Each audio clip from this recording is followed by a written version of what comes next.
Ya, pertanyaan saya lanjutkan, Mas Deo. Tadi Pak Ari sudah menjelaskan, memang ya posisinya seorang Kadif Propam itu semenakutkan itu. Apakah sampai sebegitu menakutkannya sehingga klien Anda mau diminta untuk melakukan atau terlibat dalam pembunuhan Ya, berencana? jadi saya harus sampaikan ini berdasarkan pengalaman ya. Dari tahun 99 2000 saya sebagai pengacara, dan saya ini pengacara khusus pidana sebenarnya. Jadi setiap hari itu saya bersentuhan dengan kawan-kawan polisi. Ya. Dari Polres Selatan, Polsek, mungkin kalau tanya Polsek di Jakarta kenal saya. Di Polres kenal saya. Bahkan sampai atas pasti kenal, kebanyakan kenal saya. Yang bekerja di wilayah Jakarta, ya kan. Mungkin dulu kita pernah ini, kan sekarang jabatan ada yang pensiun segala macam kan. Oke. Nah, balik lagi, apakah dibawa intimidasi klien Anda? Nah, klien saya nih. Iya. Nah, kan pertanyaannya belum nih masalah Kadif Propam ini kan? Iya, apakah memang semenakutkan itu nih seorang Kadif Propam bagi seorang anggotanya? Itu adalah polisinya polisi. Ya. Secara psikologis, semua polisi itu takut sama wilayah Propam. Kalau masyarakat umum dengar Propam ya biasa aja. Oh ini penyelamat karena masyarakat umum. Ini Propam, kita lapor aja ke Propam biar penyidiknya polisinya takut. Okay. Nah, tapi kalau polisi dengar Propam aja udah takut banget. Persoalannya karena si Baradae ini, si Richard ini adalah di bawah wilayahnya Kadif Propam, dia juga merasa lebih Propam juga sebenarnya. Dia ini kan Brimob, BKO ke Propam. Dia merasa juga Propam juga kan begitu kan. Jadi kebanggaan dia sama Brimob juga kebanggaan dia sebagai Propam. Artinya dia sebagai kelompok elit nih, si Richard ini kan. Nah, ketika dia merasa sebagai kelompok elit tentunya sama Kadif Propam dia dekat. Wah, saya orang terpilih. Saking dekatnya sampai disuruh untuk ikut pembunuhan berencanaan ya, harus ikut. Betul, betul. Tapi karena dia juga adalah anggota Brimob ini kan jiwa korsanya tinggi. Dan sebenarnya tugas Brimob adalah membunuh. Karena dia selalu di medan perang Brimob ini kan. KKB, kerusuhan-kerusuhan kan dia yang pegang senjata. Kalau polisi kan tidak pegang senjata. Itu sangat dipahami. Tapi dalam konteks ini membunuh rekannya sendiri ya. Nah sama itu. polisi loh. Nah itu diminta oleh polisi juga untuk membunuh. Ini ada satu konteks situasional ya. Perintah membunuh begitu kencang. Woi tembak, woi tembak. Kan gitu kan kata Pak Sambo begitu nih, kira-kira begitu nih. Dalam ceritanya dia ke saya yang non pro justisia adalah begitu, tembak. Dia kan bingung nih.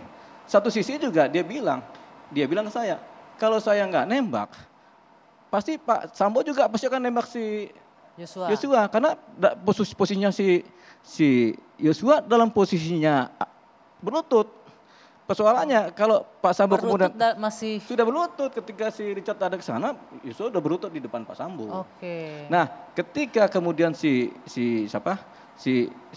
Pak Sambo misalnya membunuh si Yosua duluan, kan kalau dia nggak melakukan perintahnya Pak Sambo, si Richard pasti kan jadi saksi. Kalau ada apa-apa, bisa jadi Richard dibunuh juga, jadi yang mati dua. Kalau yang mati satu si Yosua, yang mati satu si Richard misalnya, sebenarnya Pak Sambo lebih untung. Kalau dia tembak dua-duanya kan. Nah, untungnya apa? Ketika misalnya ditembak dulu aja mati, Pak Sambo tinggal bilang, oh mereka saling baku tembak nih, karena berantem masalah pacarnya, rebutan pacar kan. Pak Sambo tinggal bicara ke Polres Selatan, sebenarnya itu lebih mudah bagi Pak Sambo menyelamatkan dirinya. Tapi Pak Sambo juga salah juga, kenapa nggak ditembak sih ini Richardnya kan.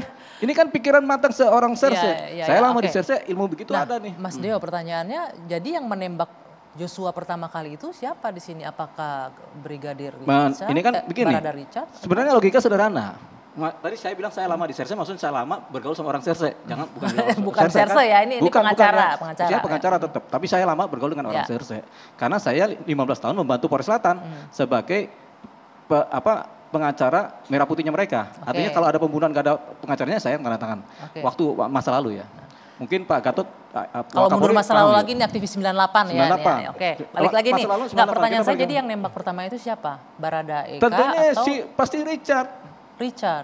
Kenapa Richard? Karena kan si posisinya si Yosua almarhum kan lagi berlutut, pasti kan masih hidup.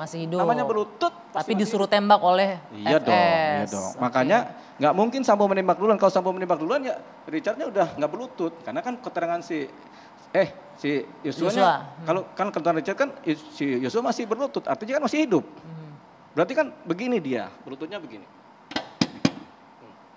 Oh, dengan posisi sebagai TSK gitu ya? Iya. Berlutut Ya di biasa depan. itu namanya kalau polisi kan lututnya begitu. Biasa gitu Pak Ari? Pak Ari? Iya kan? Seperti itu? Bahkan dari atasan ke bawah boleh digunakan Pak? Iya. Dari atasan ke bawah juga begitu, biasa? Ya gitu.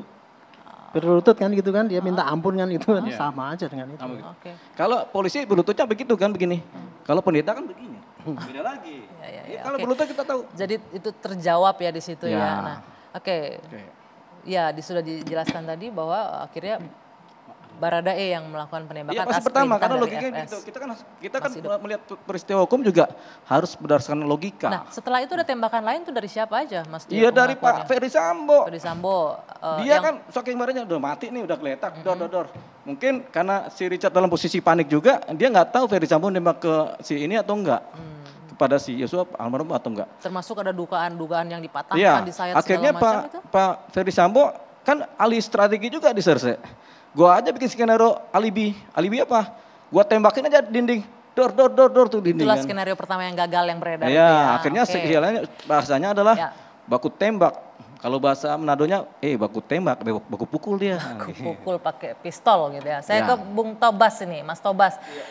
Mas Tobas, ini sebagai mitra kerja Polri, kita lihat ini luar biasa loh. Ini bisa dibilang tadi kalau Pak Ari, saya mengutip Pak Ari, ini aib yang luar biasa, kekonyolan yang luar biasa. Pertanyaan saya ini, kasus sudah hampir bergulir 1 bulan.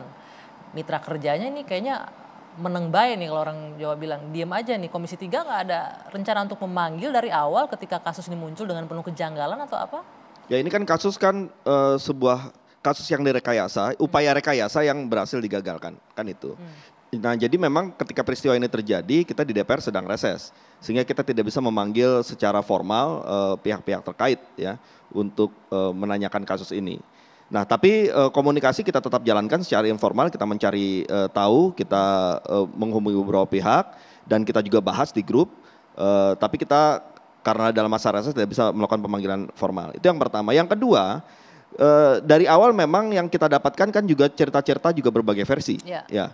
Oleh karena itu kita juga tidak mau gegabah, kita harus hati-hati ya.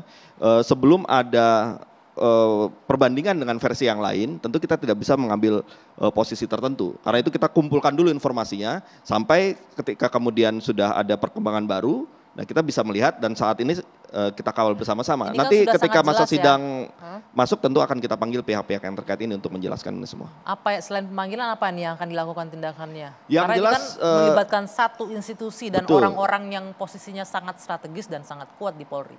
Betul, ini adalah satu kesempatan bagi Pak Kapolri untuk membenahi ini semua ya. Karena kita sudah ketahui rekayasa kasus ini tadi sudah dikatakan Pak Arianto ini adalah aib ya. Kalau ini dibiarkan tentu rusak citra Polri. Nah oleh karena itu saat ini langkah Pak Kapolri sudah sangat tepat ya.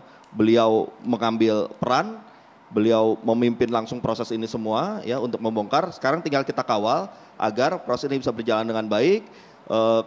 Polri bisa melakukan ini secara transparan dan berintegritas ya.